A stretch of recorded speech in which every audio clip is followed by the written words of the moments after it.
ഇന്നേ വരെ പാപമോചനം നൽകി തരുവാൻ കഴിയാത്ത, ഇന്നേ വരെ സമാധാനം നൽകി തരുവാൻ കഴിയാത്ത നമ്മുടെ പിതൃപാരമ്പര്യങ്ങളും മതഭക്തികളും പാരമ്പര്യങ്ങളും പുരോഹിതന്മാരുടെ ഇഷ്ടങ്ങളെ തള്ളിക്കളഞ്ഞ് നിനക്ക് വേണ്ടി സ്വർഗം വിട്ട് ഇറങ്ങി വന്ന് മരിച്ചടക്കപ്പെട്ട് ഉയർത്തെഴുന്നേറ്റ് രാജാവായിട്ട് മടങ്ങി വരുന്ന ഈ യേശുക്രിസ്തുവിനെ ഏകരക്ഷകനും ഏകകർത്താവും ഏകദൈവമായിട്ട് അംഗീകരിച്ച് അവരെ മാത്രമേ ആരാധിക്കാവൂ എന്നുള്ള ദൈവപ്രമാണത്തിലേക്ക് വരുന്നതാണ് മാനസാന്തരം. പ്രിയപ്പെട്ടവരെ, അതിനുശേഷം നിങ്ങളുടെ പാപമോചനത്തിനായിട്ട് സ്നാനമേൽക്കണം. ദൈവം ഒരുവനേ ഉള്ളൂ, ദൈവത്തിന്റെ നിയമം ഒന്നേ ഉള്ളൂ.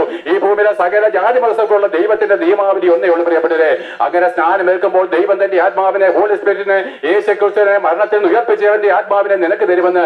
അല്ലയോ കള്ളുകൂടിയാ, നിനക്ക് ആത്മാവിനെ തരാമെന്ന്. യേശുക്രിസ്തുവിന്റെ നാമത്തിൽ വിശുദ്ധന്മാരെ തള്ളിയവനെ നിനക്കും ആത്മാവിനെ തരാമെന്ന്.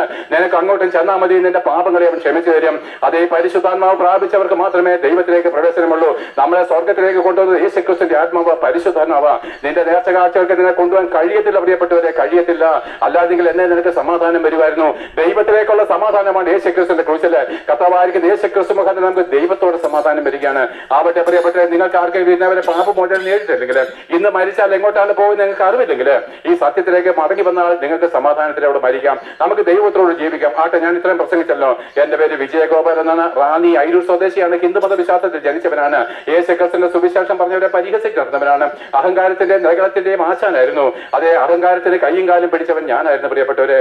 എന്നാൽ എന്റെ ദുർദിവസത്തിൽ ആത്മഹത്യ ചെയ്ത ഏതാനും മണിക്കൂറുകൾക്ക് മുമ്പ് ഞാൻ പരിഹസിച്ച ഒരു ദൈവദാസൻ എന്റെ അടുക്കലേക്ക് വന്ന് ആ ദൈവത്തിന്റെ സ്നേഹം ഭയപ്പെടേണ്ട, ഞാൻ നിന്നോട് കൂടി ഉണ്ടെന്നുള്ള വചനം പറഞ്ഞു. ആ വചനമായി എന്നെ ഇവിടെ നിർത്തിയിരിക്കുന്നത് പ്രിയപ്പെട്ട. ഞങ്ങൾ എന്ത് സ്നേഹിക്കും നിങ്ങളെ പ്രിയപ്പെട്ട. ദൈവം നിങ്ങളെ സ്നേഹിക്കുന്നതോട് ഞങ്ങൾ സ്നേഹിക്കുന്നു. ആർദ്രകരുണയാൽ ഞങ്ങളുടെ ഹൃദയം കവിഞ്ഞൊഴുകയാണ്. നിങ്ങളോട് ഓരോരുത്തരുടെയുമുള്ള സ്നേഹം കൊണ്ട് ഞങ്ങളുടെ ഹൃദയം എന്താണ് ത്രസിക്കുകയാണ് പ്രിയപ്പെട്ടവരെ. ഈ ദൈവത്തിലേക്ക് തിരിഞ്ഞ് നിങ്ങളുടെ കുഞ്ഞുകുട്ടികളും രക്ഷ പ്രാപിക്കണം. ആവട്ടെ, ഞങ്ങളുടെ പ്രത്യാശ എന്താണെന്ന് പറഞ്ഞു നിർത്താം.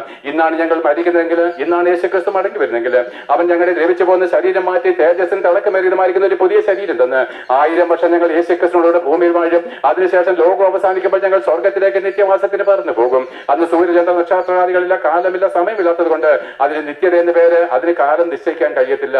എന്നാൽ പ്രിയപ്പെട്ടവരെ, നിങ്ങൾ എല്ലാവരും വരണം പ്രിയപ്പെട്ടവരെ. നിങ്ങൾ നിങ്ങളുടെ കുഞ്ഞുകുട്ടികളും എല്ലാം യേശുക്രിസ്തുവിലേക്ക് തിരിയണം. അതിനകത്ത് ഹിന്ദു എന്നോ ക്രിസ്ത്യാനിയെന്നോ മുസ്ലിമെന്നോ ഇല്ല, പള്ളിയിലച്ചനെന്നോ തിരുമേനിയെന്നോ ഇല്ല, ദാസനെന്നോ യജമാനെന്നോ ഇല്ല. എല്ലാവരും മനുഷ്യനാണോ, എല്ലാവരും യേശുക്രിസ്തുവിലേക്ക് തിരിച്ച് രക്ഷ പ്രാപിക്കണം.